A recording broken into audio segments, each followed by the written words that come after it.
I am very excited as my friend, and there he is. He's Hey, all buddy. over. Good How are you, morning. brother? Marty Smith joins us from ESPN. Marty and McGee. And I know it's been a whirlwind. I saw your text last night. 7 cities and how long? What was the span? Yeah, since last Tuesday, my run has been this. First of all, good morning, brother, and everybody watching. Yes, sir. There's a lot of Giles Spartans watching right now. I love all of you. Uh, my run since last Tuesday, so that's what 9 days ago, 8 days ago, I guess, was this: Charlotte, Dallas, Portland, Eugene, Portland, Charlotte, Philadelphia, Dallas, Oklahoma City, Charlotte, Columbia, South Carolina, Charlotte, Tuscaloosa, Charlotte, and I will go to Athens, Georgia, either later tonight or first thing in the morning for the Alabama Crimson Tide invading the hedges in Athens. I have the reason that I've been doing all of that running is I have a couple of pieces that are fantastic, man. And I say this often, brother, and I'm sure I've said it to you before. The most underreported and certainly underappreciated part of collegiate athletics is the quality of the young people playing the games. And we lose sight of that sometimes. A That's a lot of great point. times as sports fans, especially with betting now and Yeah. with Yeah. fantasy now, we look at people as assets, not human beings. And so I love having the blessing at ESPN to bring the human condition home. And I have a piece on College Game Day Saturday on a young man named Kenyon Sadiq, who plays tight end at Oregon, who will be a first rounder. He waited his turn behind Pat Herbert and Terrence Ferguson, both of whom are NFL players now. With Herbert is with the Jags, and Ferguson, I think, is with the Rams. And just a fantastic young man who displayed a patience that's very rare in today's college football because he loved Dan Lanning and he loved the University of Oregon. He's from nowhere, rural Idaho, and was the number one recruit in that state. I think the 22 class, maybe might have been the 23 class, but really touching, emotional story about his grandfather's influence in his journey and his mother's sacrifice. Just a great young man. And then yesterday I was in Tuscaloosa with the Tide to sit down with Ryan Williams, who is one of the top 2 or 3 wide receivers in the country. He is his ability to contort his body and to adjust to the football in the air and to make people miss is as elite as you'll find anywhere, anytime. And I had a very deep, thoughtful conversation with him as well, and that'll be all over ESPN in the next couple of days as well. What's up, Goat? There he is, Coach Ragsdale in the house. Look at that What's up? glorious I'm trying to face. get my eyelids open this morning. That's what's up. We didn't have this last time. And No, you Coach, didn't have to worry about that makeup and all that stuff last time, did you?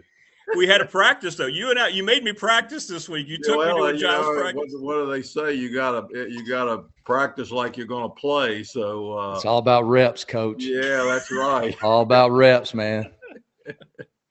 Like And that by the Tim- way, I welcome to the world of needing makeup so that the United States of America can see you before dawn. Very true. Very the true. trouble is I can't see them. I can't get my eyelids open. Pardon. That's hilarious. Well, it's great to have you both. And you know what was great too, Marty and I were talking right after the first time we had you guys on last month, and you said, hey, we should do that every month if it works out. And we just heard Marty's schedule. It's hard, but it's great that it's worked out here the second time, and people have been looking so forward to having you both on. So thank you so much for jumping back. Well, thank you. I'm just happy that Marty made it. The last time I saw him, he was riding around in a covered wagon out in Oklahoma. Oh yeah. Coach, let me tell you about that. So, all right. So a few years ago, that thing's called the Boomer Schooner. All right. Yeah. And they got these Welsh ponies that actually push that wagon. There's a T-bar kind of yoke thing that these ponies push this thing. People think that they're pulling it. They're actually pushing it.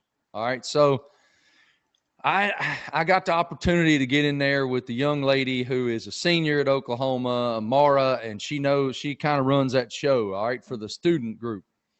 So we get in there and I'm like, all right, Mara, now look, I have YouTube. I have access to the internet. I've seen this thing flip over before and roughnecks go flying flying off like a bunch of dadgum birds. I said, I don't want to fly out of this thing. So after it flipped over in Memorial Stadium, they made it smaller, shorter, and wider. All right, you're a math guy. That's physics. Lower center of gravity. Correct. There you go. I learned that about 8:30 in the morning. You're a NASCAR guy. You ought to know that those cars don't sit way up off the ground, Yeah, well, I'm not the engineer on the thing, big dog. I can tell you that. All right, so I have a question. All right, of course, I read Jeremy Haymore's great book, Bandana Express. Fantastic. I loved it. I read it multiple times, actually. And as I was reading it, all these questions popped in my head. The first one that I want to ask you is, at what point and why did you change the play call verbiage of our offense from, for example, buck 32 to swing 32? Well, okay, that's I wanted everything to be as simple as possible. Okay, for us feeble-minded types. If I can, what's that? For all of us feeble-minded mountain boys. No, just for everything. You don't get me into that feeble mind thing, man. I could talk all day on that. You want you don't want it complicated, and so in the verbiage that's, well, for example, my dad, and I've still got the book upstairs. I don't know if I got into this in our last conversation or not, but basically most of what we do in our offense came from a book written by a guy by the name of Charlie Caldwell, who at the time was a very successful coach at Princeton University. And that was back in the early 50s, okay, late 40s, early 50s, after World War II. All right. And in fact, he had the last single wing tailback who was the Heisman Trophy winner play for him at Princeton. His name was Dick Kazmaier. You can look it up. Okay. I'll do that. So I've got that book upstairs. It's got the plays diagrammed versus a 5-man front versus a 6-man front. Okay. And they use the terminology, like you said, buck 32. All right. Well, really, you don't need the buck in front of that, because the buck describes the backfield action, but you can also do that with just 32. If it's a 30 series play, it's a buck lateral play. Okay. If it's a straight tailback series play, it starts with a 4. Okay. And so we had basically at that time two series, the 30 series and the 40 series. Okay. Now, and this is interesting. Later, myself and our two assistants, Vic Edwards and Don Lowe, we drove up to, it's just outside Columbus, Ohio, you know, where Ohio State is. But we went up there to visit one of the last colleges in America to run the single wing. What's the name of that school? There was an article about them in Sports Illustrated. And I can't remember their coach's name now either, but we went up there, and they were really nice to us. And gosh, what was the name of that school? I'm on it. You keep telling that story. I'm on what it. is it? I'm reporting. Okay, so we went up there and visited them. Well, I saw things. They showed us things that they were doing that are like I'd never seen them before. Okay, because all I'd watched up on the dining room wall with my dad were 30 series plays and Denison? 40 series play. What? Was it Denison University? Denison University. That's it. Okay, the Keith Piper. Right, Keith Piper. And I brought back his playbook with me that's like yay thick, all right, where he's and he had different. And one other series my dad ran occasionally, not very often, was the fullback spin series, full spin, where the ball snapped to the fullback. He spins, and he can either give it to the tailback as the tailback goes behind him, or he can fake it to the tailback and keep it himself, or he can fake it to the tailback and give it to the wingback coming back on a reverse. All right. And, but I didn't fool with that any, because I felt like, again, I wanted to keep it simple. But after we went up there to Denison University, I saw, do you remember the play 47? Of course, it's the greatest play in the playbook. 47. Okay. It always worked, especially with Rayfield running it. Oh, it's a great play. It's a great play. Okay. All right. And then the blocking scheme is just absolutely beautiful. And here's the thing. I don't want to give away too much with the single wing, but it's based on power blocking at the point of attack, because we got one extra man. You hear him on TV now talking about, okay, if it's a direct snap, let's say to the quarterback of the Baltimore Ravens, he'd make a fantastic single wing tailback. He'd be unstoppable. Yeah, I mean, and so you know, they'll talk about, well, that gives them an extra blocker. Well, we've got an extra blocker in our offense all the time. All right. And that's very valuable. And so anyway, I'm getting off track here, but we came back with a series that we put in. I can't recall whether we had it when you were playing or not. The 60 series. No, we didn't have it. Ball was snapped to the tailback, and as the ball is being snapped to him, he steps toward the center, toward the ball. So he takes the ball as he's stepping forward, and he does a half pivot, so his back is toward the short side defensive end. Remember, we're an unbalanced line. So we've got two linemen on one side of the ball, four on the other side. So he's turning. So if his back's to the short side, so he's turning 90 degrees to his right, towards the wing back. No, it's more like 90 degrees, yeah. Or more, yeah. Actually, it's about 180 degrees. So he's turning all the way around. He turns, and his back is to that defensive end over there. I got you. And the idea is you want that defensive end to lose sight of the football. Okay, so the tailback, as he receives that snap, he's stepping forward and he's pivoting all at the same time on his left foot and bringing his right foot around behind him. Okay, and so he pivots. Now that wingback has gone in motion about a step or two, and that you just got to get that through practice, you know, when to start him and that type of thing, so that it meshes. The fullback takes a step back and the tailback takes a step forward. So that gives you about a yard space in there between those two backs. And that wing back is just running as hard as he can run right in between them. Wow. So you got those three backs at some point all meshing together right there. Well, that gives you a lot of options. The tailback can give the ball to the wing back on a weak side sweep. He can fake it to the wing back and give it to the fullback going off tackle on the short side, or he can fake it to both of them. And he really doesn't fake it. I never had him faking it. I wanted him to just stick the ball in his belly, if in his own belly, the tailback. If they can't see it over there, they don't know who's got it.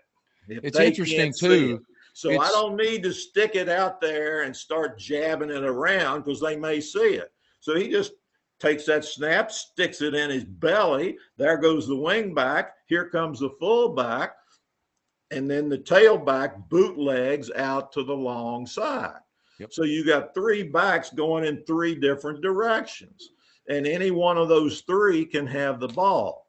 And we added that to our repertoire, and it really was beautiful. It really helped us. We could run a bootleg pass off of it, which in our last state championship down at James Madison, we completed a pass, a big pass down the right side of the field to Jared Brown, our right end, and from Ricky Cook, our tailback.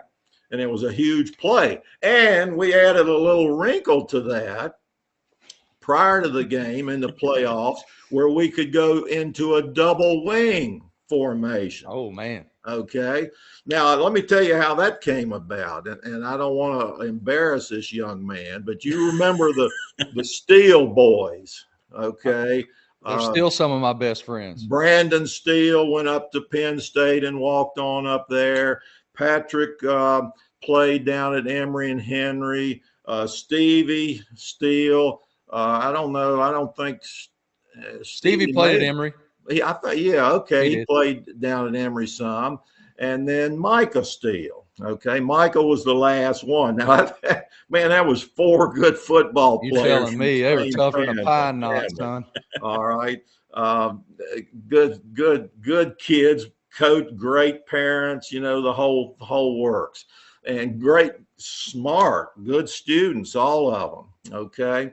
So Micah only had one eye that he could see out of. The other was artificial eye. Okay. And the artificial eye was on his left side. Okay. Now, when he was playing for us, he was our best running back. And you'll put that guy at tailback. And hopefully he's a dual threat. He can run and throw. Rayfield Milton's the prime example of that. You go. All right. Leon King was another good example of that. Ricky Cook was another good example. Cooney Ratcliffe was a good example of that.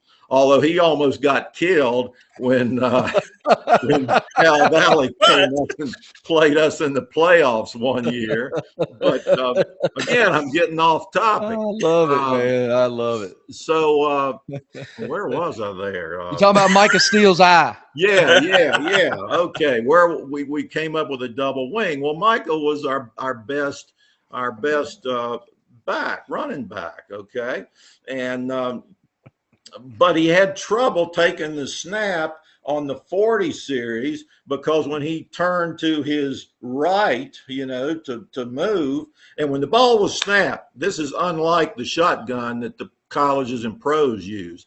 They snap the ball to the quarterback and he's stationary. Okay.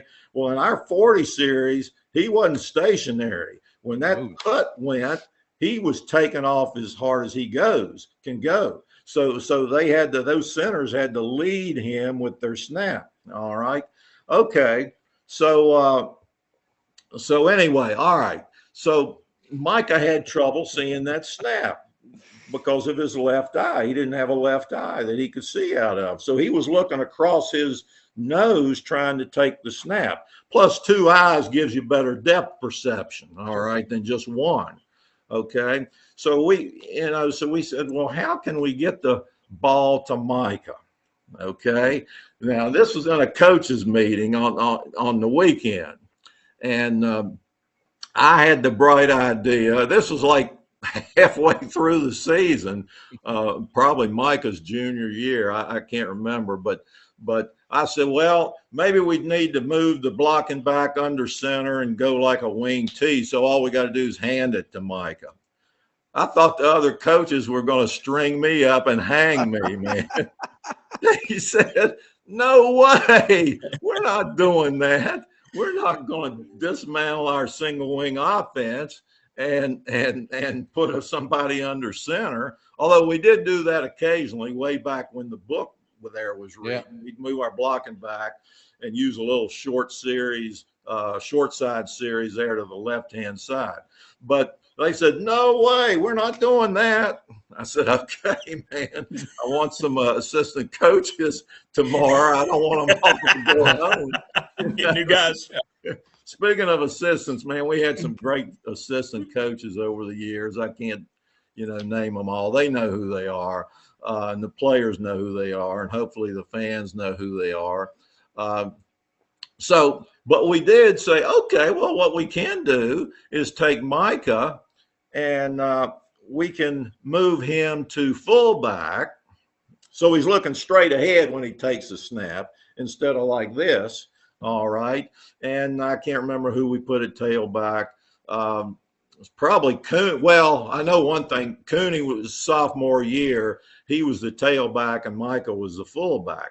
But we said, okay, let's take Micah and move him to wing back on the short side. So we got a double wing look. All right. And we can send him in motion, just like we do our right wing in the 60 series. We can send him in motion from the left and snap it to the tailback. And instead of the tailback running into the 4-hole, we can just hand it to Micah and let him run into the 4-hole. Okay. So just a little bit of creativity there. Well, going back, so that gave us the double wing. And once we had it, we didn't get rid of it. Okay. So we carried it on through till my coaching career was over. Well, we're playing down at James Madison in our last state championship game. No, it wasn't our last state championship game because we also played the next year. We got beat the next year by Goochland. All right. But it was our last win. And so we took our fullback that night, not the whole game. In fact, I don't know if we did it, but maybe 2 or 3 times. And we moved him up to our left wing. Okay, I forget what we called it when we did that. But okay, so we moved him up there. So now we're in a double wing look. We ran that same 60 series, but with no fullback. So we're sending our right wing back into motion now, okay, to the short side. So that means now we got 3 receivers over there, potential receivers. Our wing back on the right is in motion to the short side. We've moved our fullback up to wing back on the left side, but we put in a different player to play that, more of a wing back instead of a fullback. Okay, took out our fullback, who was at that time was Ryan Hebner, and he was a darn good fullback, but he wasn't a real good receiver. So we put in a kid by the name of Logan Witt, all right, who was a wing back on the left now. And then we had our wing back on the right, which was Nathan Tanner, who was a super running back. All world.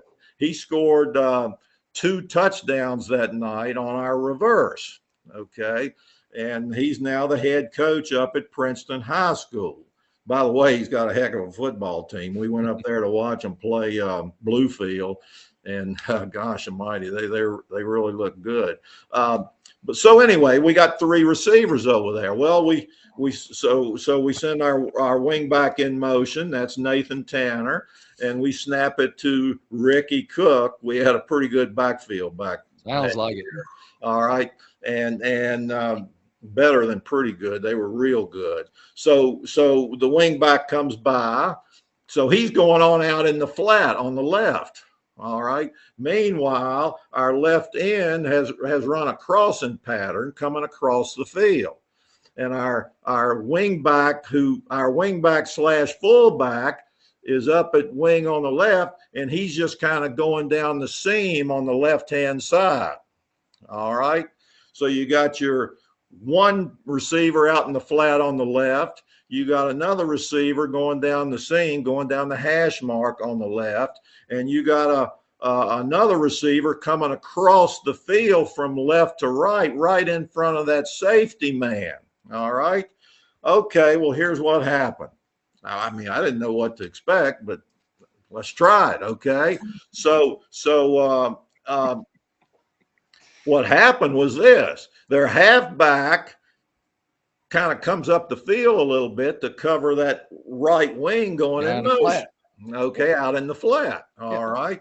Okay. The safety sees that left end coming across the field. The right end's running a flag pattern on the right side. So he's going down the right.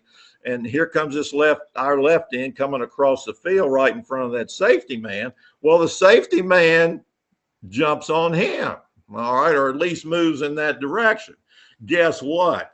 You got your left wing straight down the football field. Wing back is going down the hash mark, wide open. Wow. Wow. Wide open. And so, and Ricky Cook was a super tailback. I mean, he was big, had a darn stride that was, long. He covered some ground. I mean, Ricky was like, I don't know what he is, 6'3" maybe. I don't know how much he weighed, but he wasn't our typical tailback who, small and shifty. He was big and fast, okay, but and a good passer because he pitched in baseball. All right, so he bootlegs out to the right, which that kind of brings that safety man in that direction as well, and just helps out that wing back going down the hash mark on the left. He throws it back to him. Logan Witt was real shifty. He makes the safety man recovered, but he had the advantage because he was already moving. Touchdown, 6 points. All right. Okay. So going back to your original question, why did the terminology change? Okay.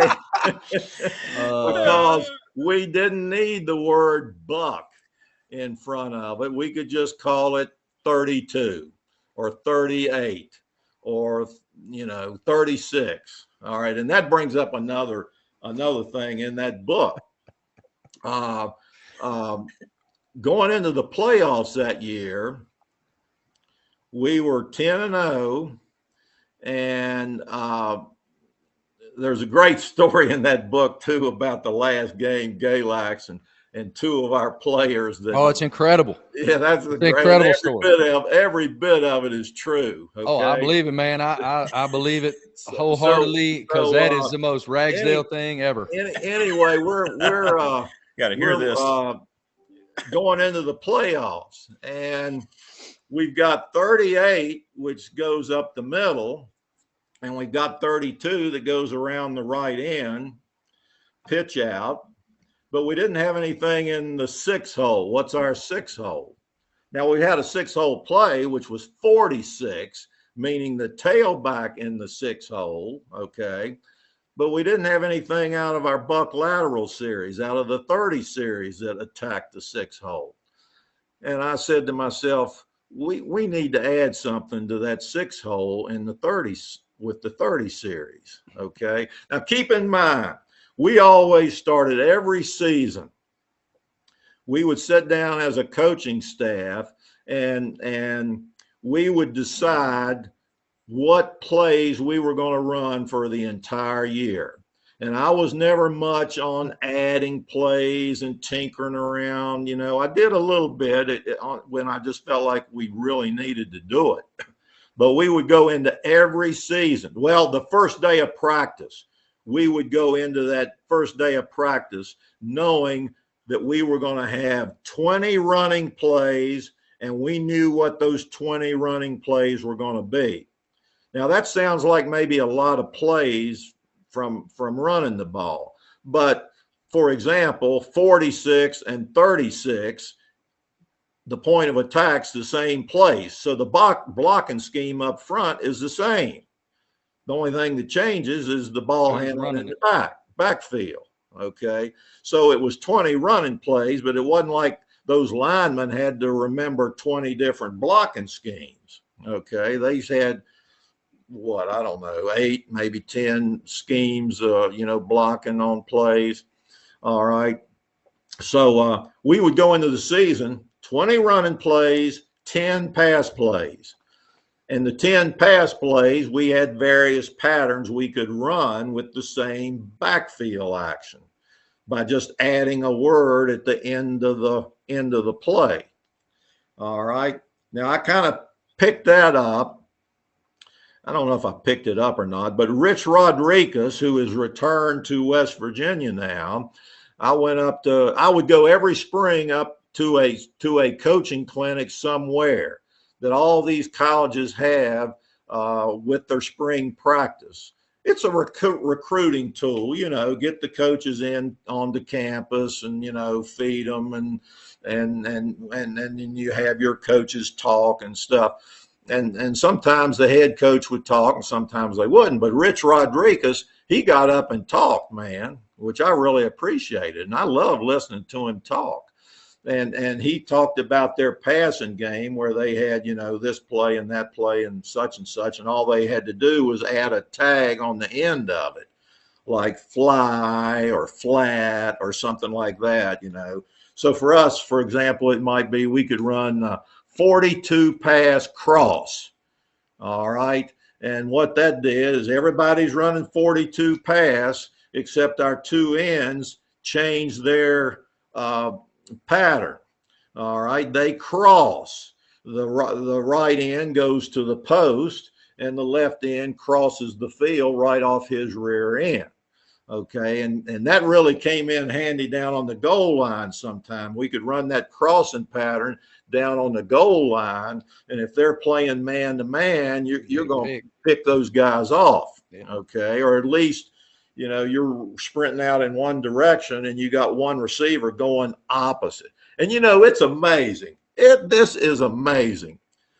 You watch the pros, college, whatever, their guys make the same mistakes that kids make in high school. It's unbelievable. All right. For example, you get down on the goal line, run a play action pass, and those secondary guys will be looking into the backfield to see what's going on instead of reading their key, which is a tight end or something like that. And then bang, somebody's standing wide open in the end zone. So, and I remember going to a clinic down at Myrtle Beach one winter, and there was a pro line coach down there talking. Okay. And I was sitting there listening to him, and he starts talking about these linemen that he's coaching. And after about 5 minutes, I'm saying to myself, my gosh almighty, he's got my lineman playing for him. They're making the same mistakes as our kids are making, same mistakes, you know? So anyway, going back, where were we, Marty? Remind me. So kind of where we veered off course right there was Rich Rodriguez is addressing the coaches that have been wined and dined in Morgantown, West Virginia. So yeah, and he's sharing with you that you're adding an adage onto the there's a bit of an addendum to each play call. We're talking about 36. Okay. Correct. So going into the playoffs, I said we need a 6-hole play out of the Buck series. So that was easy, just 36. Instead of the fullback going right up the middle, he's going, you know, to the right a little bit, kind of off tackle. All right.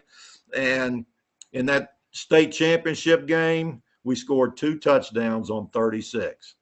Okay. Greg King. And Greg King took 2 wow. touchdowns in there. And so now your original question was what? Let's see. That was about 35 minutes ago. Let me see if I can think back. I asked you why the verbiage changed. Yeah. Just to make it simpler. I didn't need Buck and all that type stuff. Just 36, 32. Oh, wow. But I tell you what, what I could add was something like in our passing game. And we did this a good bit in our running game. We would add a word after the play and that told the linemen to change their blocking just a little bit. All right. Like, for example, we could run 38 sucker. All right. Where we would pull, instead of our 8-man staying in there blocking, he would pull and go around the end like he does on 32. And the guy in front of him, if he's reading him, you know, he runs right with him. Well, God, we don't even have to block him, just run up through there. And then we could vary our blocking on 32. We had about 3 or 4 different ways we could block it out there on the corner, depending on how they're playing us. You know, we could send our right end in after the linebacker, and our wing back would block their force, what we call force man, or they could switch jobs and so on. So we could basically, we just had two digits. First digit, 30 something, tells you what the backfield action is going to be. All right. Second digit tells you where the point of attack is, and everybody knows how to run it. Okay. And then if we want to make a little adjustment on the blocking scheme, we just add a word at the end. 32 pull, 32 cross, 32 whatever. All right. And then we just rep the crap out of them. And that's another thing. We sure did. When we went into our the first week is in shorts. Okay. First 5 days, you got to be in shorts. And maybe you can add your pants on the 4th day. Because God, I hated them shorts days, because they'll fall on their knees and get them all scratched up and torn up. And they won't heal up. By the end of the season, they've still got. Do you remember? All right. Forgive me for interrupting, but this is important. This is important. Okay. Do you remember Ricky Lee's hillbilly remedy for all those strawberries and raspberries that we all walked around with all the time from August 5th until we won the damn state championship? We were all beat to hell with all these, because our practice field, Rick, our practice field had 0 blades of grass on it. Hey, don't talk like that, because guess who the groundskeeper was up there on that practice field? So, you listen to this. I used to go up there. I had one sprinkler on that practice field, and I'd go up there and move it. And Sarah was just a little girl. She's 40-some years old now. And I'd take her with me, and she'd go find ladybugs while I move around the sprinkler. Yeah, okay. So go ahead with don't be too critical of the grounds. Coach, grounds. All right. As a man who quite literally, when I go to a college football stadium now, I know the grounds crew guys, and I am so appreciative of the stadiums and the programs that have natural grass. I am the biggest natural grass proponent on the face of the earth. Oh, me too. I hate turf. I can't stand it. Me too. So yeah. All right. So despite the fact that I am disparaging Coach Ragsdale's horticultural genius, we all had these strawberries everywhere all the time. And one of our assistant coaches back then was a guy named Ricky Lee. And Coach Lee was a hoot. This guy was a hoot. And he had this hillbilly remedy for these strawberries. Coach, do you remember what it was? No, I don't. Pepto-Bismol. We would take. No, I've never. You're telling me something I've never heard. We would take Pepto-Bismol. Oh my God! It would dry those raspberries up. No kidding. So fast, and man, it was crazy how quick it worked. But we were all walking around with a bunch of pink patches all over us, looking like we got leprosy or something. Well, that wasn't too good trying to get the girls in the hallway, I can tell you that. Well, Coach Lee was our go-to guy when it came to finding out what's going on with the team. Yeah, he was. All right, with the players, with the, as they say in TV lexicon, in the locker room. All right. If we wanted to know, for example, that deal that I just mentioned there a minute ago, that's in the book on that Galax game with 2 of our players, all I had to do was get Coach Lee and say, "Hey, Ricky, go find out what's going on, find out what's happening.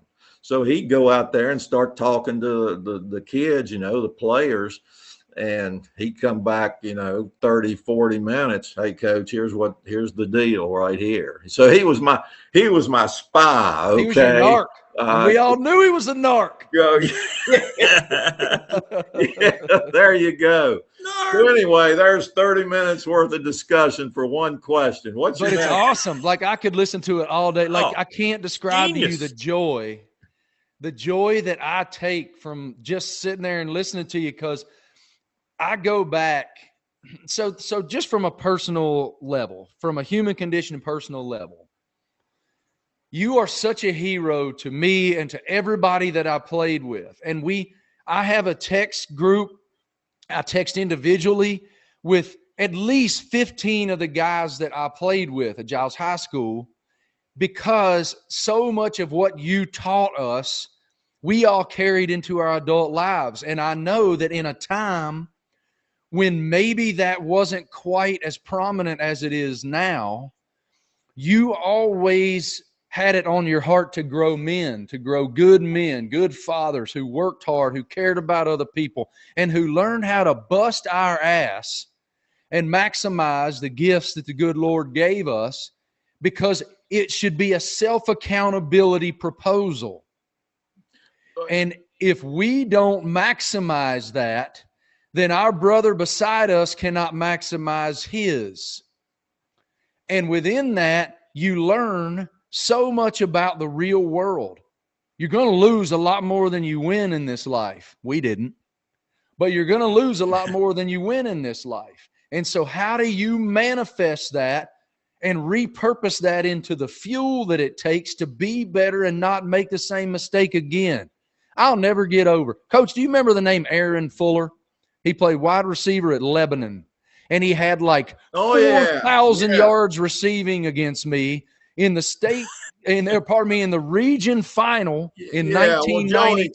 Well, Joey Caldwell got hurt, and you were his backup. That was a bad proposal for you, buddy. But that was a learning experience for you, big time. But let me say a couple things there.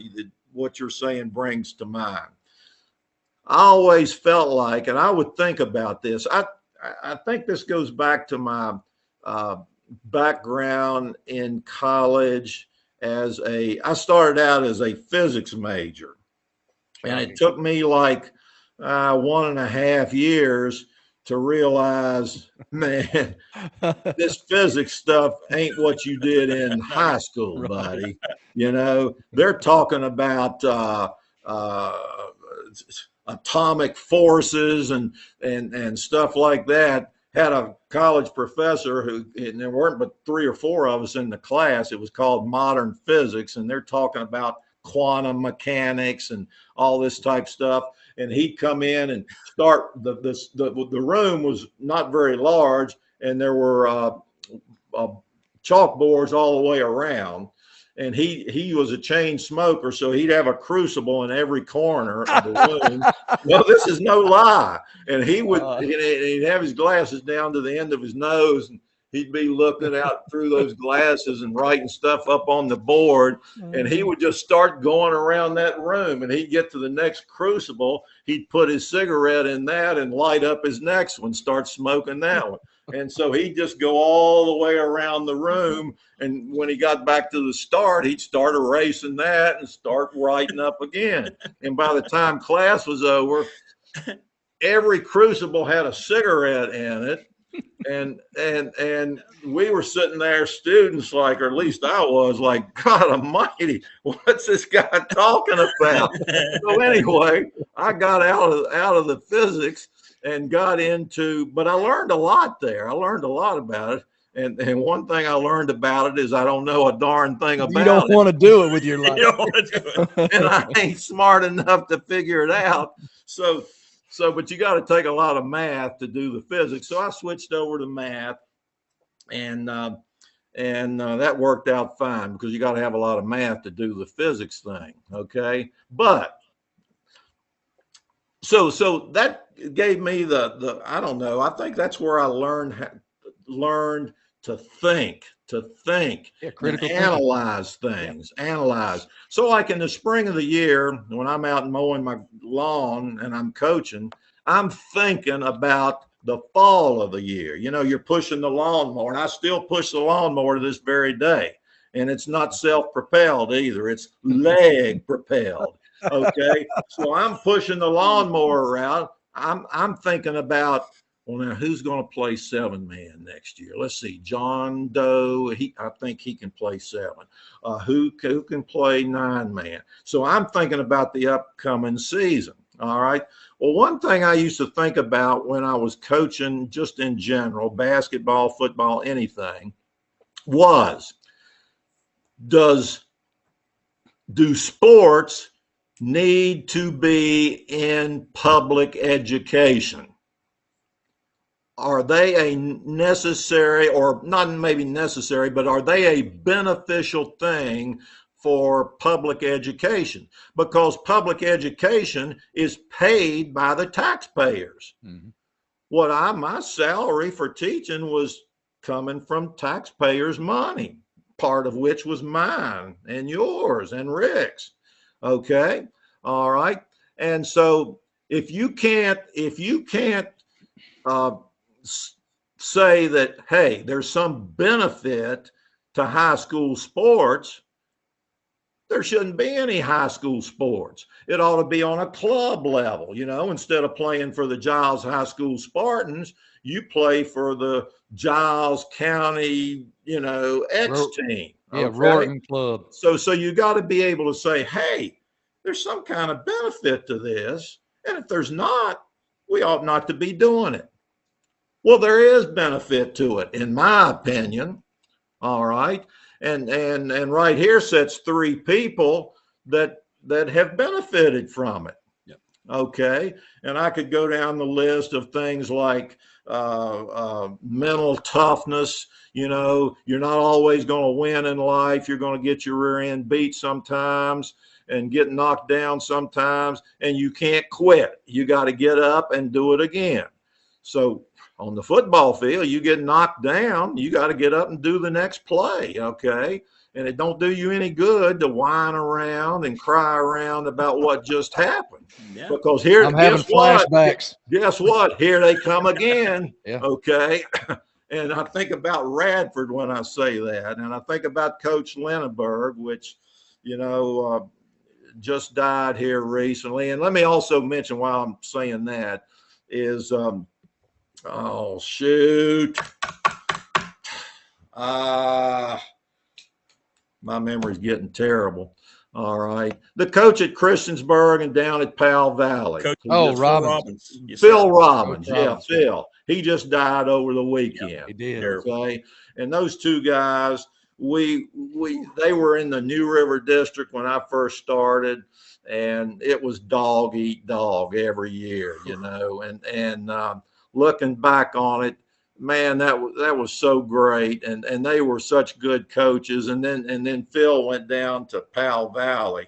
My God, I mentioned Cooney there a few minutes ago. They came up here and played us one year, and they had like a darn college team out there. They like to kill poor Cooney, but he didn't quit. He didn't quit. He kept on playing, and we're getting the snot beat out of us. And a funny story on that, at the end of the game, right toward the end of the game, I always wanted to get the team together and the guys on the sideline and say, hey, you behave yourself. And I always believed in good sportsmanship. Okay. Yes, you win, you go shake their hand, say good game. You lose, you go shake their hand and say good game. I don't want any dancing and prancing and all that stuff if we win. And I don't want any being a horse's rear end if we lose. Okay. So I was talking about Powell Valley. Oh, yeah. So we're playing Powell Valley up here in the playoffs. And, oh, God, they just beat us unmercifully on the scoreboard, on physically, every way you could get beat. Okay. Well, like I said, I always would gather the team around me right toward the end of the game and tell them, okay, you know how to act. You act like you should act, okay? And go shake their hand and say, good game. And that's all I ever told a coach at the end of the game myself personally. I didn't I didn't want to be a horse's rear end. If we lost, I didn't want to be a, hey man, we whipped you if we won. It was the same thing every time. Good game, coach. Shake his hand, leave the field. Okay. All right. So anyway, so I tell one of the assistant coaches, hey, how about getting the team and getting them down here around me? He comes back in a minute and he says, Coach, hell, they're cleaning down on the other end of the field down there. And the point being, they didn't want to get put in the game, man. They were like, that's hilarious. They were getting as far away from me as they could get. So, I'd always try to get, some of the subs in the game for a few plays, if possible, win or lose. I turn around, I can't find any. Coach comes back and tells me, Coach, we can't make them come down here. So, but anyway, I did want to mention Phil and Coach Linenberg. They were two very, very good coaches, and their record shows it. But anyway, let's see. I was talking about, the thing, if the athletics don't have some benefit, they shouldn't be in public education. But I think they've got a lot of benefit. No doubt. And I think kids that participate in it, whether it's football or any other sport, I think there's a lot of value in that. Well, I think, too, there's certainly intrinsic value for the athletes. Yeah. Back to what I said a minute ago. But on a much more macro scale, there is, at least from my experience, and I wrote this in Never Settle, the way that it galvanizes and unifies a community is unparalleled for a lot of towns across this country. High school football is a thread in the American fabric. Yeah, no doubt. And I don't care if you're in Parisburg, Virginia, or you're in Compton, California, or you're in Bangor, Maine, or Sunrise, Florida, or damn Odessa, Texas. Yeah. It weaves through the American fabric. And for those of us that played it, it is forever within you. And I remember this distinctly. And I was thinking about this the other day, because I'm rereading Friday Night Lights again. I read it every fall. I've read it every fall, and my copy, Coach, you'll smile at this because you knew Mama. I don't remember the details, but it was September 12th, 1990. I thought it might have been Hurricane Hugo, but I think that was 89. Anyway, for some reason, you guys didn't play on a Friday night in September of 1990. I don't know if it was a storm or the other. I don't remember the details because I was, 13 years old or whatever. But my mama bought Daddy a copy of Friday Night Lights, and in the inscription that she wrote inside the inside flap of the book, it says, I hope that this helps you manage the Spartans not being able to play tonight, or something along I'm paraphrasing my mother. I love you, Joy. And it says September 12th, 1990. And Daddy went with his penmanship and rewrote the date above Mama's note. And I have that book, that exact book. And I read that book every single fall. To me, Friday Night Lights is the greatest book I've ever read. And that book is not about, it just uses high school football as a platform for socio-political America. And how so often all the lines that divide us in our daily walk are completely erased when you step between the lines on a football field on Friday night. Oh, Because yeah. all that matters is, does that guy do his job so that I can do my job, and so we can win this game and beat them and build this community and grow this community? Because God is my witness, when you win on Friday night, all them boys that are working at selling these were winning on Monday morning when they went. Yeah. Right. Yeah. There's nothing like it, really. I mean, it's a unique thing, probably to America in general, but certainly to our community here. Friday Night Lights. There's something about when they throw those lights on, turn them on. And, it hadn't always been that way. When my dad first started coaching, came out here to Western Virginia from Lynchburg College and from the tobacco fields that he grew up in Lunenburg County. Guess what? The first athletic event that he laid his eyes on when he got to Narrows, Virginia. Just guess. Let me think about this. Narrows, Virginia. High school athletic event. First athletic event he saw. A tennis match. No. No. I don't know. Outdoor fall basketball. Oh, wow. There was no football. And there at that time there wasn't a gym. Were they playing at the Boone? No, they were playing it where they still play football, right down there on the end of the field where the scoreboard is. But the first thing he saw was an outdoor basketball game. This is high school basketball game between Narrows and Harrisburg high schools. And he said it ended up in a fight. All right. Of course. And naturally. And then they started football his second year. But his first year, there was no football. And that high school down there wasn't there. All right. They went to school up on top of the hill down there.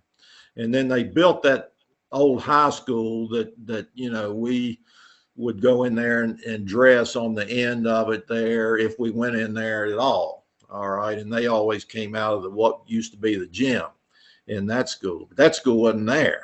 All right. Then, not in the early 30s. I guess maybe it might have been there the next year. I'm not sure. But first athletic event, high school basketball outdoors. Wow. And I guess it was like just a dirt surface. Wow. Next question. I don't even know if I answered the last one or not. Well, I hope we can keep doing this. I know, Marty, you still every month if we can work it out, right? Oh, yeah. I'm all in, man. This is a joy for me. I mean, it's an incredible joy for me to. It's unbelievable, Coach. Well, Listen to you. I'll tell you what, I love doing this. You're great at it. You're great at it. I just like telling stories. Man, it's so good. And let me finish with one thing. There's a coach. I think we mentioned it the last time. You're aware of him, Marty. I think he's from Martinsville originally. Played football over at Tech. He now is up. He coaches in Washington D.C. in the city at I think it's like a church school of some kind. And he, for the last about 4 or 5 years, he comes down to visit his family or whatever in Martinsville, and then he drives. His name's Orion Martin. Oh yeah. And he drives up here, and he gets together with me and Coach Kelly, and we sit down and talk single wing football. All right. And he actually has incorporated some of it into his offense on occasion. But my point is, I just love sitting down with him and talking, going over the plays and blah, blah, blah, blah, blah. And And so anyway, well, you should still be coaching. uh, That's you know what? The first thing I'm like, why isn't he out there? You know what? About the last couple of years, I got to the point where, well, when I first started, I just loved it. And I loved everything about it, coaching, anything. But by the time I got to about year 28, 29, 30, sure. I'd kind of run out of gas. And it was like drinking I don't drink coffee, but I'll use that as an example, drinking a cup of coffee. You sip it and you sip it, but it's gradually getting less and less and less and less. And at some point it gets down to the bottom of the cup. And this is crazy, but the last year or two, I got to the point where I'd go to bed on Sunday night, not Thursday night, Sunday night. And I couldn't sleep for being all wound up thinking about the week ahead.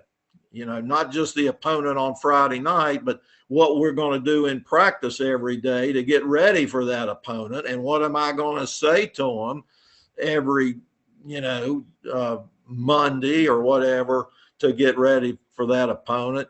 And I can remember, and I'm going to shut up on this, coming out of the locker room my very last year at halftime of some games, and I was just like spent because, I was high.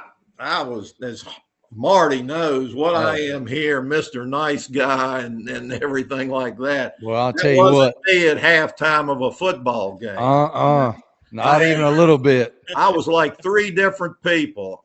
I was a coach. I was a classroom teacher, and then I was a husband and parent. All right. And I wasn't the same in the classroom that I was out on the football field. All right.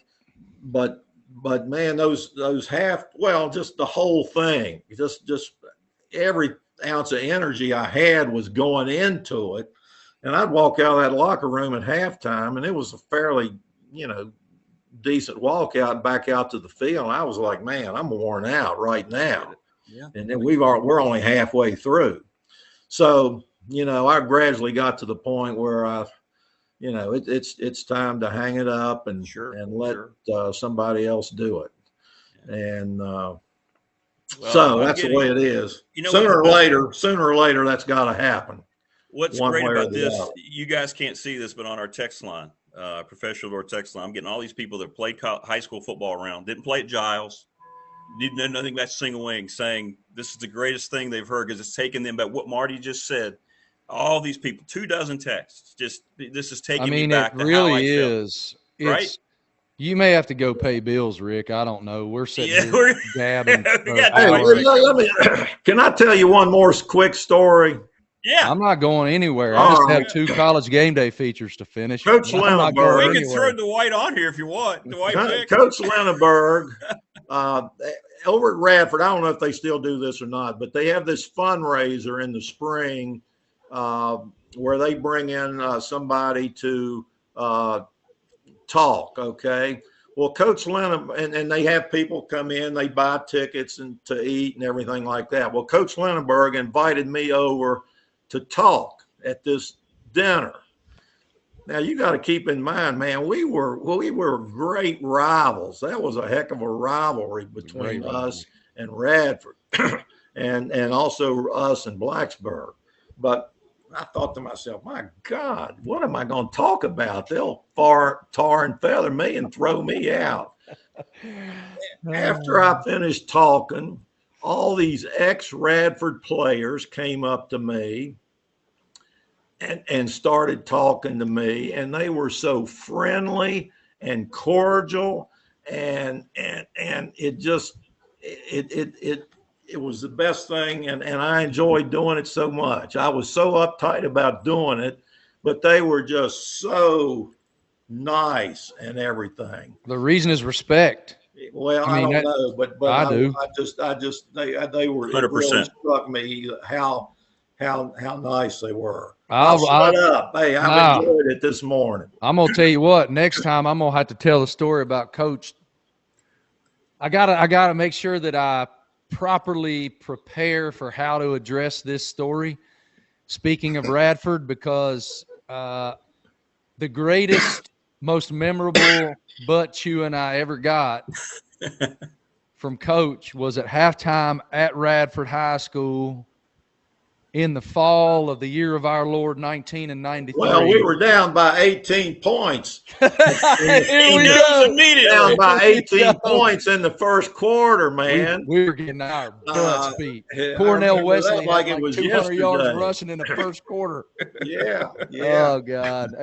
I love you, Coach, man. Thank All you right, for love your you influence all. in my We life. certainly Love you enjoyed guys. it again.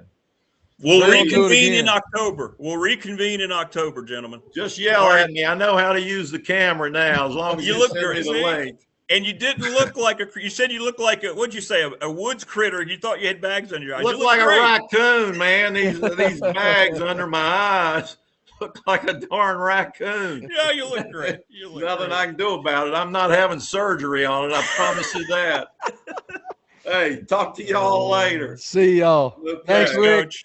All Thanks, right. Mark. We'll see you, man. Y'all be good. Okay.